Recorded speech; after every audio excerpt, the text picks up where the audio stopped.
بغيت غير نسول الحكومة واش نتوما راضيين على هذا القرار اللي هو ضد الجالية المغربية؟ اي مغربي عايش في اوروبا ما عجبوش الحال، والسبب ديال هذا الشيء هو القرار اللي كانت خرجته الحكومه. في نظركم علاش الاخوان؟ في اخباركم باللي كاين اكثر من 6 مليون مهاجر مغربي، في الغالب غادي يكون واحد منهم من العائله ديال هاد الناس كيسميوهم بالجاليه المغربيه او لا معروفين بالاميرو. ولكن الا سولنا راسنا علاش هاد الناس كاملين هاجروا بلادهم، الاغلبيه ديال المغاربه غادي يكون عندهم جواب واحد باش يحسنوا الوضعيه ديالهم. الناس بعيده على احبابها. دابا هاد الجالية المغربية كتمشي مغربة، كاين اللي كتوصل لها العيطة يقول لها باك مات وما تحضر ليه، وكاين اللي كيقولوا ليه راه امك ماتت وما كيحضر ليها. كتكرفس وكتعرض للعنصريه يوميا، وكتحاول انها تشيط شويه ديال الفلوس اللي كنسميوه دوير الزمان، والاغلبيه فيهم كيرجع لبلاده في كل صيف، يا اما كيشري عقار او لا كيحط هاد الفلوس عند البنك، بنكه مغربيه اللي كتروجو حتى هي. وهذا الشيء اللي كيدخل كامل عمله صعبه، يعني الدوفيز. وهاد الدوفيز هي باش كتشري الدوله ديالنا المواد اللي كتخصنا بحال البترول بحال الغاز. وفي اخباركم باللي غير الجاليه المغربيه بوحدها كتدخل اكثر من 11 مليار اورو، راه ما يقارب 100 مليار درهم مغربيه. واش متخيلين هذا الرقم شحال كبير؟ راه هو اللي كيعاون الدوله باش تشري شحال من حاجه من برا، حيت من طبيعه الحال ما يمكنش تشريه بالدرهم، خاصها ضروري تشريه بالدوفيز. ومن بين الطرق اللي كتجمع بين المغرب الدوفيز هي الجاليه المغربيه اللي كتجي من الخارج وكتجيب معاها العمله الصعبه. الا قلت لكم سعد الدين العثماني، اغلبيه فيكم غادي تفكر الحكومه السابقه، مول المقوله الشهيره ديال الحر الروبيني يخرج الماء. تحلوا الروبيني هنا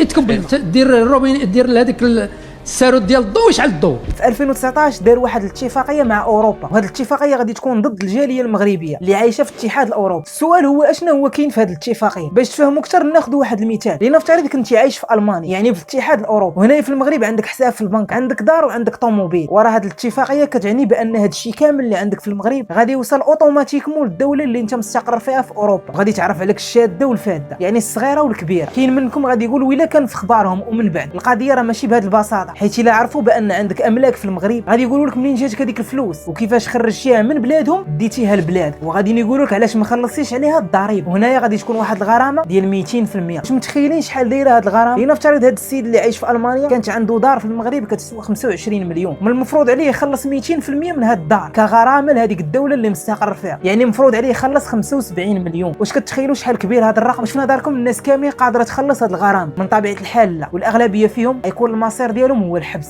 ولا يفوتني هنا أن أوجه تحية إشادة وتقدير لأفراد الجالية المغربية المقيمة بالخارج الذين يبذلون كل الجهود.